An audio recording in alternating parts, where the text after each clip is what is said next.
सोई भजी बिटरिया रे रंग भवन से मसकत जाती मधुरिया चाल ए चटक चुनरिया लटकत जावे धुतिया दबट पाई सो जाए ए उमरी को दचका पैर को दचका दचका लगे कमर बल खाए अरे जाऊं गई दासी वहां गई दासी दासी लगी बरोबर जाए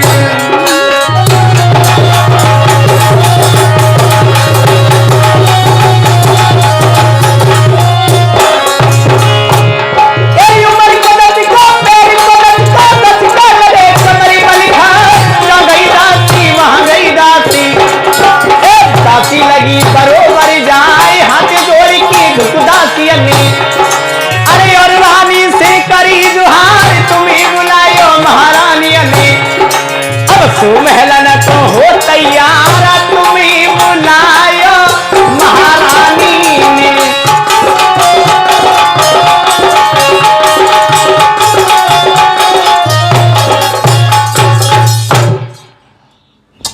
इधर दासी को बुलाया और दासी को बुलाने के बाद में जवाब दिया बहन हमारी बहन को बड़े ही सम्मान के साथ में लेकर के आ। अब दासी जब पहुंची है सुरची के पास में कथा के रश्क बंधुओं कैलाश दौलतपुर डीलर साहब कैलाश ये ग्राम दौलतपुर से ये 20 रुपए भगवान कन्हैया की कथा में भिजवा रहे हैं। और जैसे ही सुरची ने जब ये शब्द सुने परीक्षित महाराज उसी समय सुरची कहने लगी किसका नाम ले रही है तू? अरे हमारी कोई बड़ी बहन नहीं है। दासी कहने लगी महारानी क्या आपको मालूम नहीं जो आपके महाराज की यानी बड़ी रानी हैं उन्होंने आपको बुलाया है? उसी समय सुरची कहने लगी इसका मतलब खुले शब्दों में क्यों नहीं कहती? इसका मतलब घर में शौक है। अरे मैं नहीं जाऊंगी, बुला मेरे महाराज को और हरगिज नहीं जाऊंगी। अब तो क्या हुआ अंत में महाराज उत्तान पाद आए और महाराज जब उत्तान पाद आए उसी समय सुरची कहने लगी महाराज जब आपके घर में एक औरत पहले से मौजूद थी तो क्यों गए हमारे पिताजी के दरवाजे? अब मौन काय खड़े हो? तो जवाब दिया इधर सुरची ने अरे जब एक तुम्हारे रानी थी तो व्यर्थ हम ही ले आए हो। अरे वो भोग करन को काफी थी महाराज। अरे वो भोग करन को काफी थी हमें भारा झोंकी में तुलाए।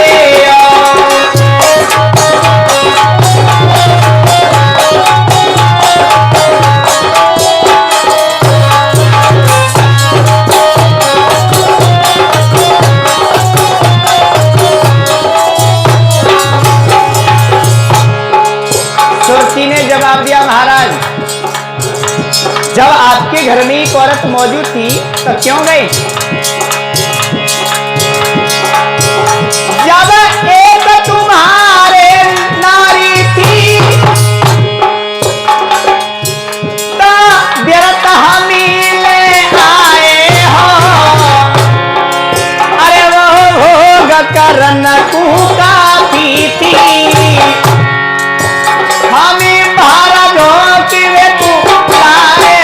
वो भोग करन को काफी थी।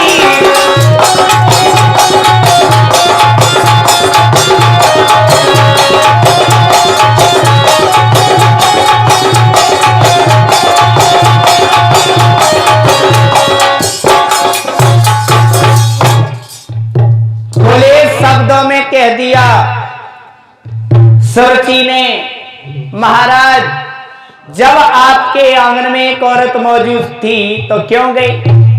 और आप सभी भक्त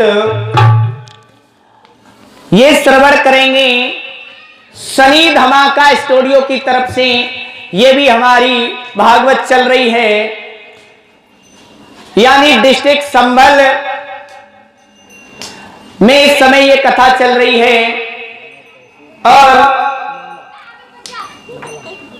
ग्राम नया नंगला में ये श्रीमद् भागवत कथा चल रही है। तो सभी भाइयों से कहना है चैनल को सब्सक्राइब कर लें, और वीडियो अगर पसंद आए तो लाइक और कमेंट शेयर जरूर करें। सनी धमाका स्टूडियो। इधर क्या हुआ है अंत में, सुरची ने जब ये कहा महाराज, तो महाराज उत्तान पर नीचे गर्दन डाल जाते हैं। सुरची कहने लगी महाराज अब मौन काहे साधे हो, हमने क्या कहा आपसे? जब आपके घर में एक औरत मौजूद थी तो क्यों गई हमारे पिताजी के दरवाजे? अब तो इधर क्या हुआ है, महाराज उत्तानपाद ने दासी की तरफ देखा, और दासी की तरफ देखने के बाद में जवाब दिया, मैंने उससे पहले ही मना किया था कि मेरी दूसरी शादी मत करा मत करा, वो नहीं मानी। अब उसी से कह देना वही आए और वही से ले जाए।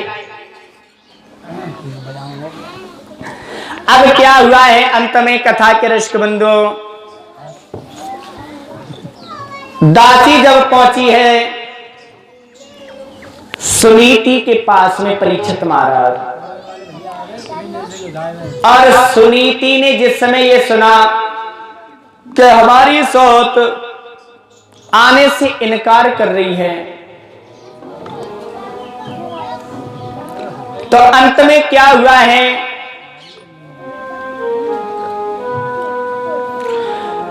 आज सुनीति मैया जिस समय पहुंची है सुरची के पास में,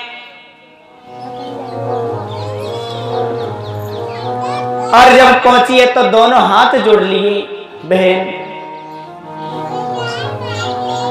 अरे मैंने अपने पति की शादी इसलिए नहीं कराई ताकि घर में कलेश हो, मैंने अपने पति की शादी इसलिए कराई इस घर में सुख शांति बनी रहे। और ये जवाब दिया सुनीति मैया ने, बहन मैं तो तेरी दासी बन के रहूंगी, अरे सिर्फ तू मुझे 2 रोटी देती रहना और मैं तो तेरे लाला को खिलाती रहूंगी। लेकिन इधर परीक्षित महाराज सुरची की कोई बात समझ में नहीं आई, और जब सुरची के कोई बात समझ में नहीं आई, लेकिन इधर सुनीति मैया आंखों में आंसू लेकर के क्या बोली,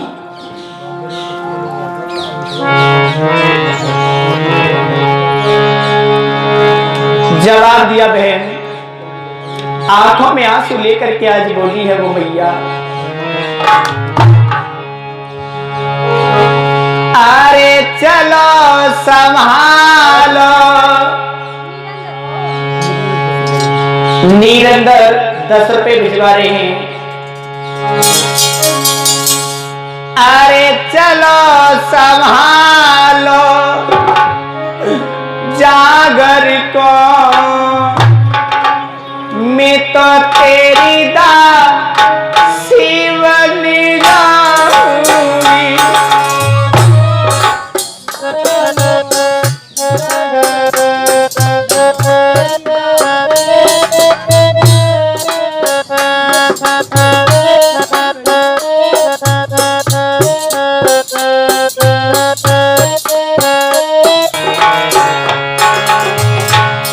जवाब दिया, अरे चलो संभालो जागर को, मैं तो तेरी दासी बन जाऊंगी।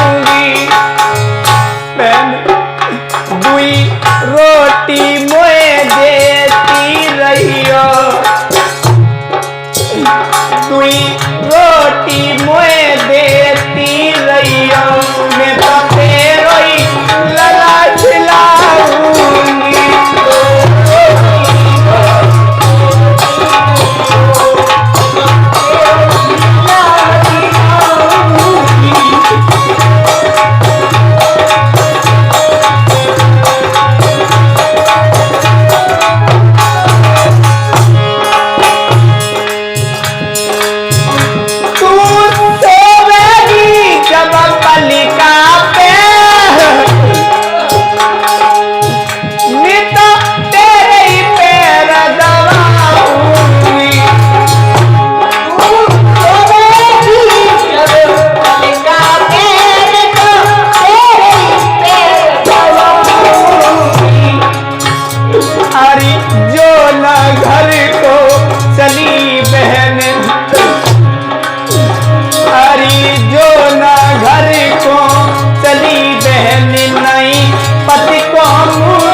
पकड़ की द्वारे पे अरे रानी रोने लगी, अरे मुड़ पकड़ की द्वारे पे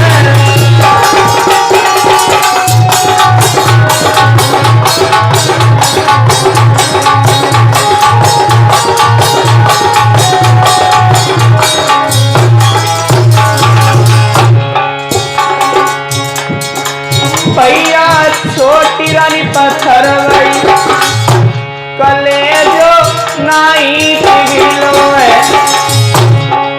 भैया रानी पत्थर बनी कलेजो नाई पिघलो है।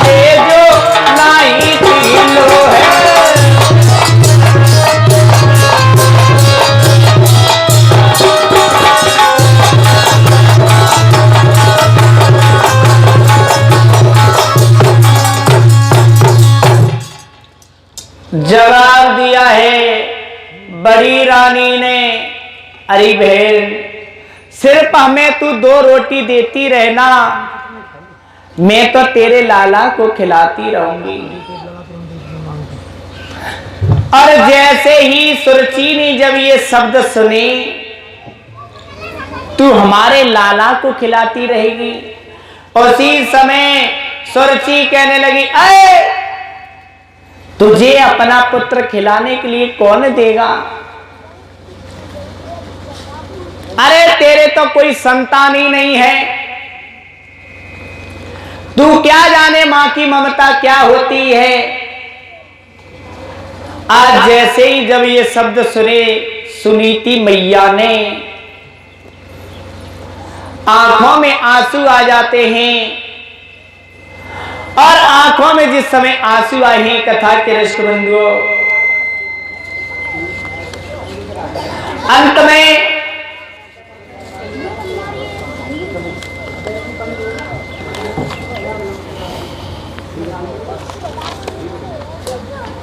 सुनीति मैया कहने लगती हैं,